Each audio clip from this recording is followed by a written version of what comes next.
जय माता दी। आइए सुनते हैं दुर्गा सप्तशती का 8वां अध्याय। महर्षि मेधा ने कहा, चंड और मुंड नामक असुरों के मारे जाने से और बहुत सी सेना के नष्ट हो जाने से असुरों के राजा प्रतापी शंभु ने क्रोध युक्त होकर अपनी संपूर्ण सेना को युद्ध के लिए तैयार होने की आज्ञा दी।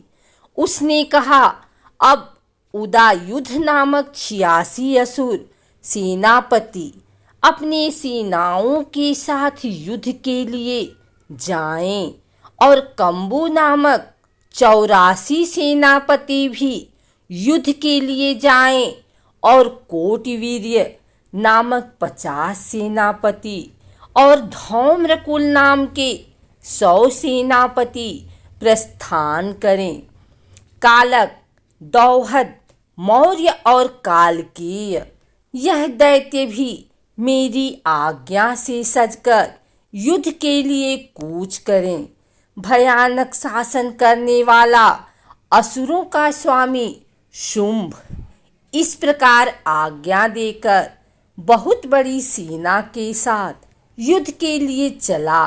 उसकी सेना को अपनी ओर आता देखकर चंडिका ने अपनी धनुष की टंकार से पृथ्वी और आकाश के बीच का भाग गुजा दिया। हे राजन, इसके पश्चात देवी के सिंह ने दहाड़ना आरंभ कर दिया और अंबिका के घंटे के शब्दों ने उस ध्वनि को और भी बढ़ा दिया। धनुष की टंकार, शेर की दहाड़ और घंटे के शब्द से पृथ्वी और आकाश के बीच का भाग गूंज उठा और इसके साथ ही देवी ने अपने मुख को और भी भयानक बना लिया।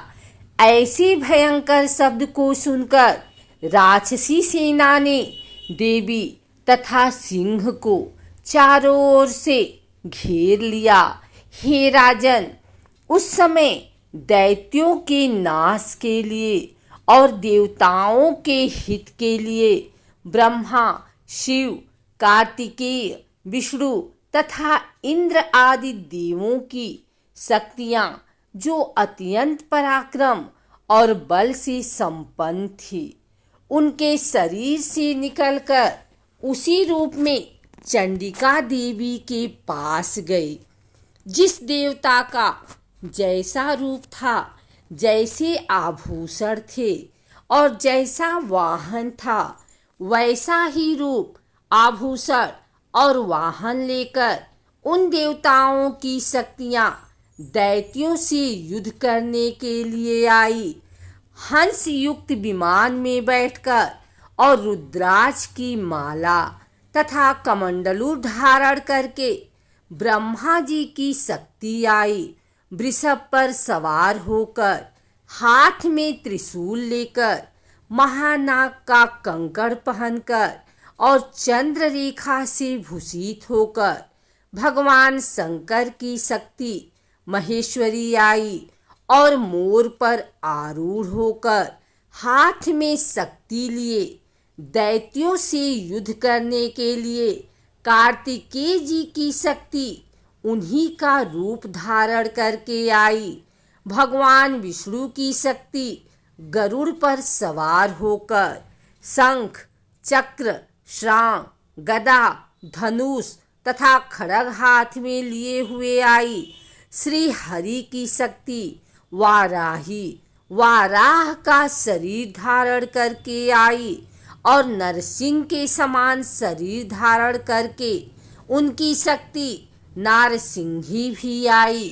उसकी गर्दन के झटकों से आकाश के तारे टूट पड़ते थे और इसी प्रकार देवराज इंद्र की शक्ति ऐन्द्री भी ऐरावत के ऊपर सवार होकर आई। इसके पश्चात इन देव की शक्तियों से घिरे हुए भगवान शंकर ने चंडिका से कहा, मेरी प्रसन्नता के लिए तुम शीघ्र ही इन असुरों को मारो। इसके पश्चात देवी के शरीर में से अत्यंत उग्र रूप वाली और सैकड़ों गीदड़ियों के समान आवाज करने वाली चंडिका शक्ति प्रकट हुई। उस अपराजिता देवी ने धूमिल जटा वाले भगवान श्री शंकर जी से कहा, हे प्रभु, आप मेरी ओर से दूत बनकर शुंभ और निशुंभ के पास जाइए और उन अत्यंत गर्वीले दैत्यों से कहिए तथा उनके अतिरिक्त और भी जो दैत्य वहां युद्ध के लिए उपस्थित हों, उनसे भी कहिए, जो तुम्हें अपने जीवित रहने की इच्छा हो तो त्रिलोकी का राज्य इंद्र को दे दो। देवताओं को उनका यज्ञ भाग मिलना आरंभ हो जाए और तुम पाताल को लौट जाओ। किंतु यदि बल की गर्व से तुम्हारी लड़ने की इच्छा हो तो फिर आ जाओ। तुम्हारे मांस से मेरी योगिनियां तृप्त होंगी। चूंकि उस देवी ने भगवान शंकर को दूत के कार्य में नियुक्त किया था, इसलिए वह संसार में शिवदूती के नाम से विख्यात हुई। भगवान शंकर से देवी का संदेश पाकर उन दैत्यों के क्रोध का कोई आर पार न रहा और वह जिस स्थान पर देवी विराजमान थी वहां पहुँचे और जाने के साथ ही उस पर बाणों और शक्तियों की वर्षा करने लगे।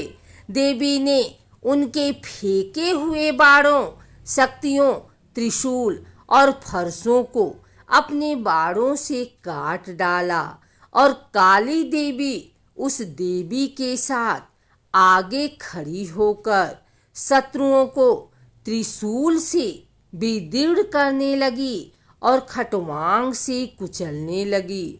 ब्राह्मणी जिस तरफ दौड़ती थी उसी तरफ अपने कमंडलू का जल छिड़ककर दैत्यों के वीर्य व बल को नष्ट कर देती थी और इसी प्रकार महेश्वरी त्रिशूल से, वैष्णवी चक्र से और अत्यंत कोप वाली कौमारी शक्ति द्वारा असुरों को मार रही थी और ऐन्द्री के बाजू के प्रहार से सैकड़ों दैत्य रक्त की नदियां बहाते हुए पृथ्वी पर सो गए।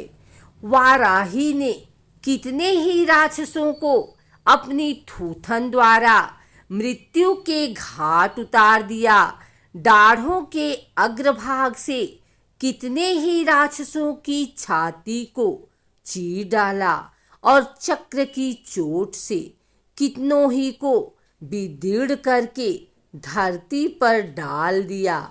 बड़े बड़े राक्षसों को नारसिंही अपने नखों से विदीर्ण करके भक्षण कर रही थी और सिंहनाद से चारों दिशाओं को गुजाती हुई रणभूमि में विचर रही थी। शिवदूती के प्रचंड अट्टहास से कितने ही दैत्य भयभीत होकर पृथ्वी पर गिर पड़े और उनके गिरते ही वह उनको भक्षण कर गए। इस तरह क्रोध में भरे हुए मातृगणों द्वारा नाना प्रकार के उपायों से बड़े बड़े असुरों को मरते हुए देखकर राक्षसी सेना भाग खड़ी हुई और उनको इस प्रकार भागता देखकर रक्तबीज नामक महापराक्रमी राक्षस क्रोध में भरकर युद्ध के लिए आगे बढ़ा। उसके शरीर से रक्त की बूंदें पृथ्वी पर जैसे ही गिरती थी, तुरंत वैसे ही शरीर वाला तथा वैसा ही बलवान दैत्य पृथ्वी से उत्पन्न हो जाता था। रक्तबीज गदा हाथ में लेकर इंद्री के साथ युद्ध करने लगा।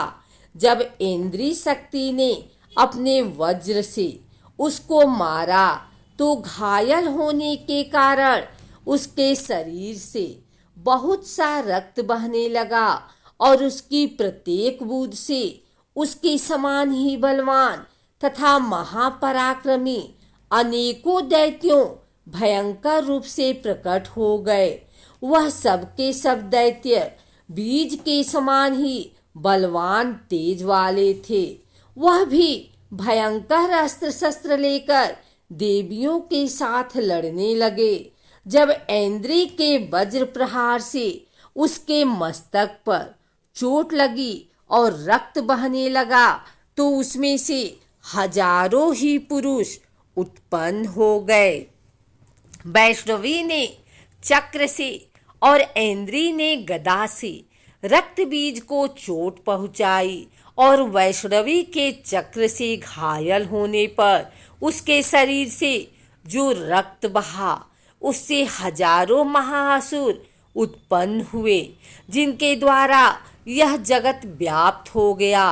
कौमारी ने शक्ति से, वाराही ने खड्ग से और महेश्वरी ने त्रिशूल से उसको घायल किया। इस प्रकार क्रोध में भरकर उस महादैत्य ने सब मातृशक्तियों पर पृथक पृथक गदा से प्रहार किया और माताओं ने शक्ति तथा शूल इत्यादि से उसको बार बार घायल किया। उससे सैकड़ों महादैत्य उत्पन्न हुए और इस प्रकार उस रक्त बीज के रुधिर से उत्पन्न हुए असुरों से संपूर्ण जगत व्याप्त हो गया, जिससे देवताओं को भय हुआ। देवताओं को भयभीत देखकर चंडिका ने काली से कहा, हे चामुंडे, अपने मुख को बड़ा करो और मेरे शस्त्रघात से उत्पन्न हुए रक्त बिंदुओं तथा रक्त बिंदुओं से उत्पन्न हुए महाअसुरों को तुम अपने इस मुख से भक्षण करती जाओ। इस प्रकार रक्त बिंदुओं से उत्पन्न हुए महादैत्यों को भक्षण करती हुई तुम रणभूमि में विचरो। इस प्रकार रक्त क्षीण होने से यह दैत्य नष्ट हो जाएगा। तुम्हारे भक्षण करने के कारण अन्य दैत्य नहीं होंगे। काली से इस प्रकार कहकर चंडिका देवी ने रक्त बीज पर अपने त्रिशूल से प्रहार किया और काली देवी ने अपने मुख में उसका रक्त ले लिया।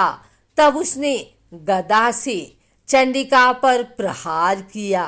प्रहार से चंडिका को तनिक भी कष्ट न हुआ, किंतु रक्त बीज के शरीर से बहुत सा रक्त बहने लगा।